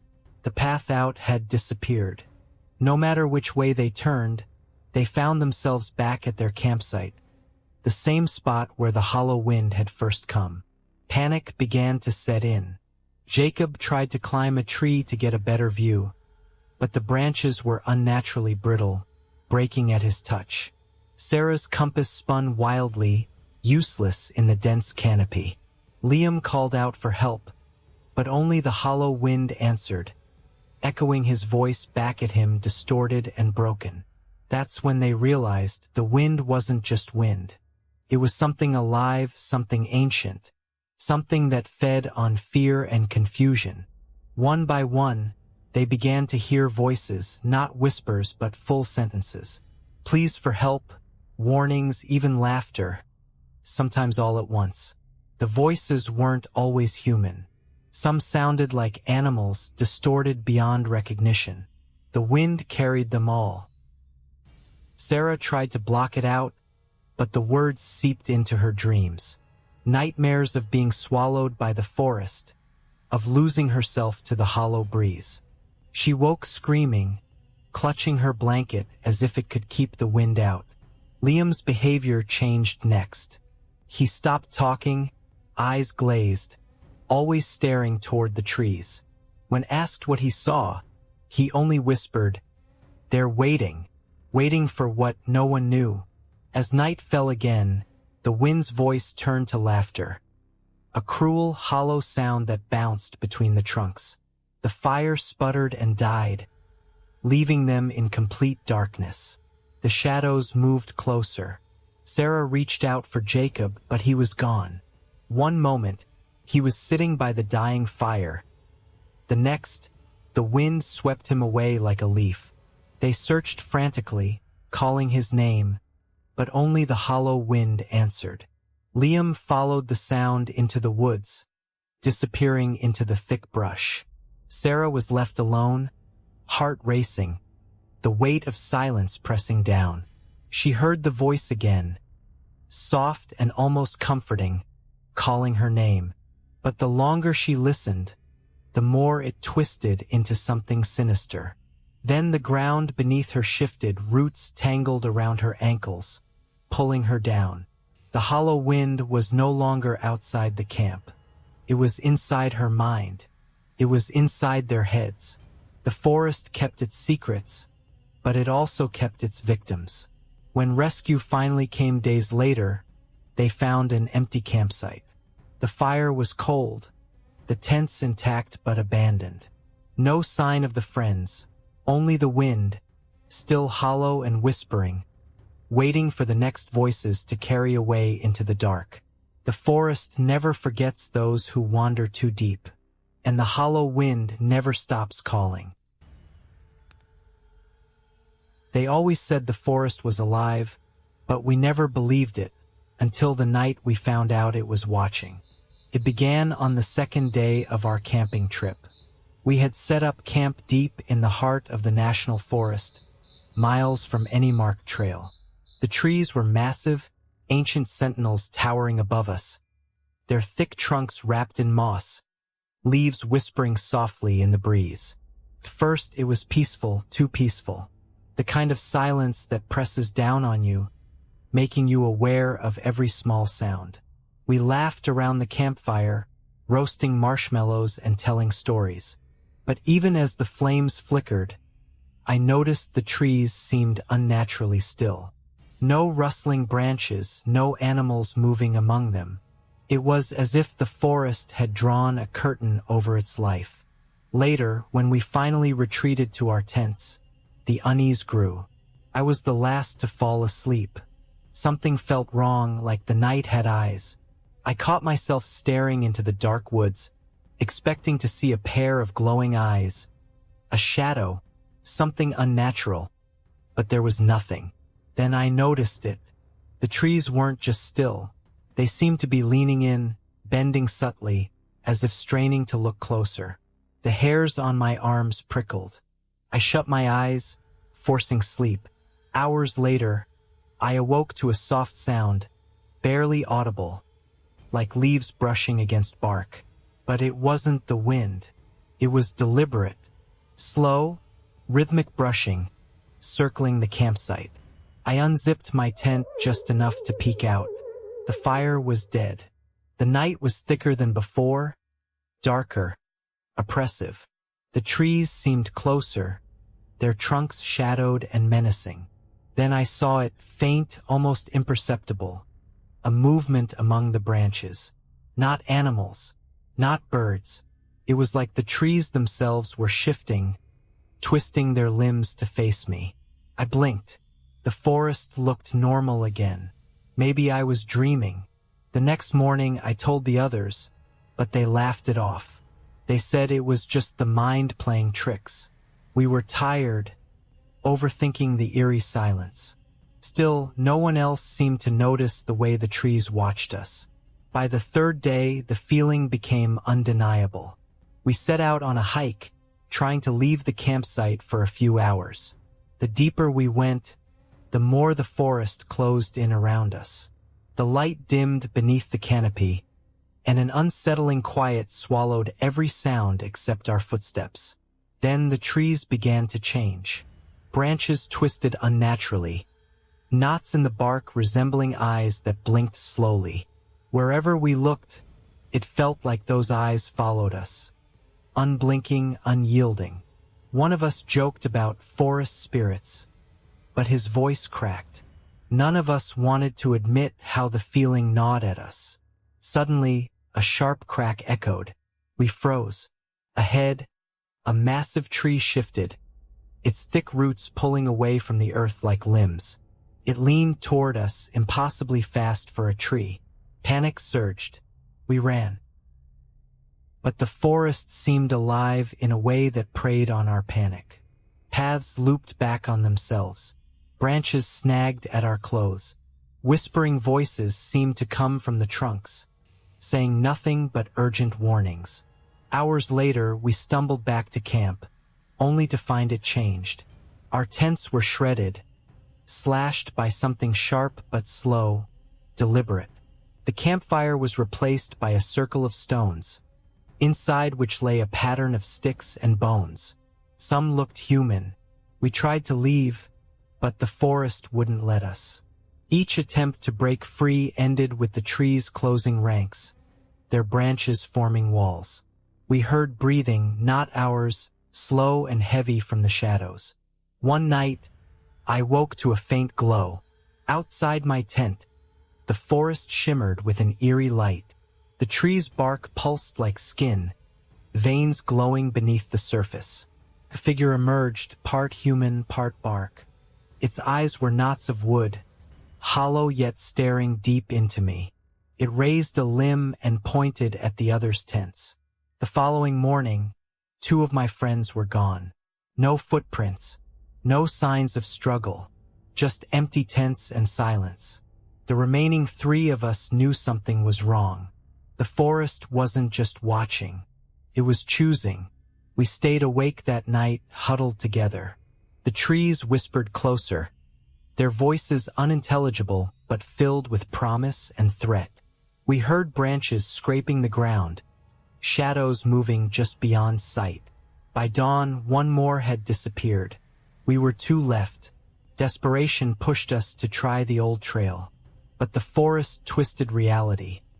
Paths became illusions, the same trees rearranging themselves. At the edge of sanity, I realized the trees were memories, ancient watchers, feeding on fear and presence. They didn't need to chase. They just waited for us to stumble into their gaze. The last night, I heard my own voice calling from the woods. Not my voice, but mine. A perfect echo, repeating my every word before I even spoke it. It was a lure, a trap. I resisted.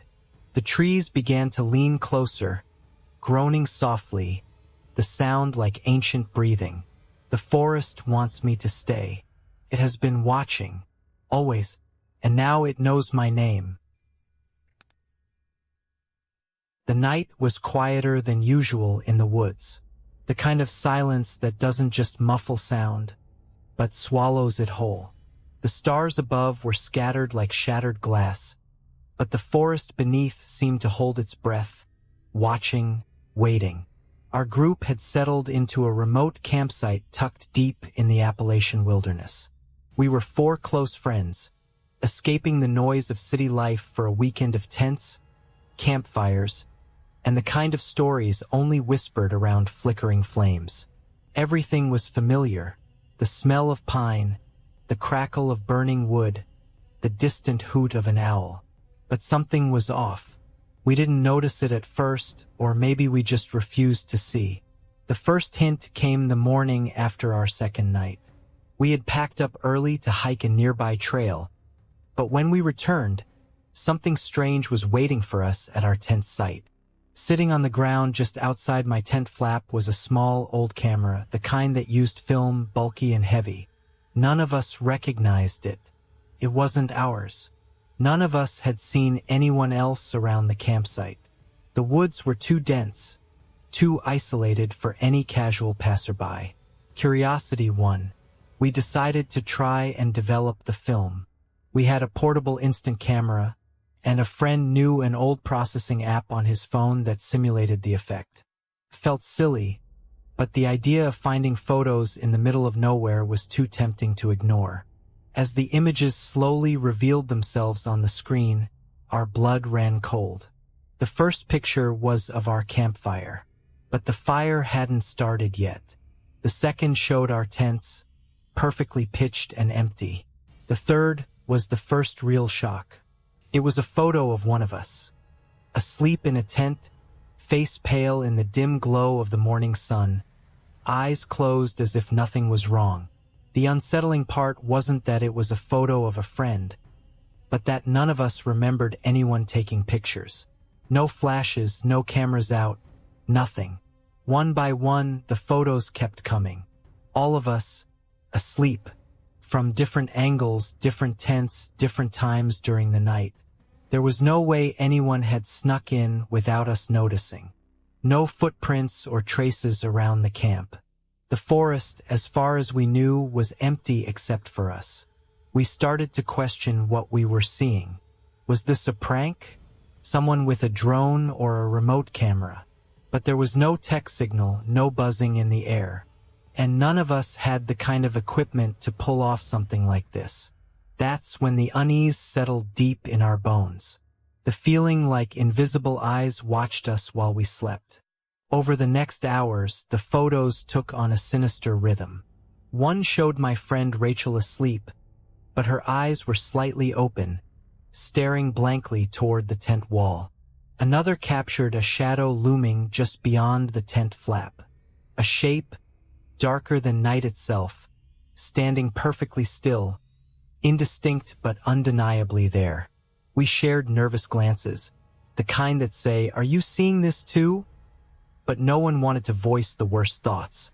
Was someone stalking us? Watching us all night long? Unseen? The woods around us had no cell signal, no paths, no nearby campers. How was this possible? Then, the phone chimed with a new notification. An unseen file appeared on the app. A fresh photo, taken that very second. We all froze, eyes locked on the screen. The image was of our group, gathered around the campfire, but the angle was impossible. It was taken from behind the trees, through thick branches. The photo caught us unaware. Our expressions casual, smiling, but behind us, in the shadow beyond the firelight, was a dark figure. Its outline blurred, but the eyes gleamed red and unblinking. We knew then we were not alone. Panic began to creep in, subtle but insistent. We decided to pack and leave immediately, but when we tried to tear down our tents, the camera slipped from Rachel's grasp and shattered on the ground. No more photos came, but that night, as we huddled in our cars, far from the forest's edge, a chill ran down my spine, because in the morning, when we checked our phones, new photos appeared. Not on any app, but in our galleries. Photos of us sleeping, taken long after we'd left the woods. And in every picture, the shadow stood closer. Closer still. Closer enough to touch. The forest hadn't let us go. It had only just begun watching. It was supposed to be just a simple weekend away. A break from city noise and the endless screen glare. 3 friends, 2 tents, a campfire, and the kind of silence that makes you hear your own heartbeat. They'd driven hours to find a remote spot, one deep in the forest where the trees grew thick and the cell signal disappeared altogether. No distractions, no interruptions, just nature. But something was waiting for them. The first night was uneventful, apart from the usual forest sounds. Crickets, the occasional owl, and the rustling of leaves when a breeze passed. They laughed around the fire, telling stories that felt small and safe beneath the stars. No one noticed the way the shadows seemed to shift unnaturally just beyond the flickering light.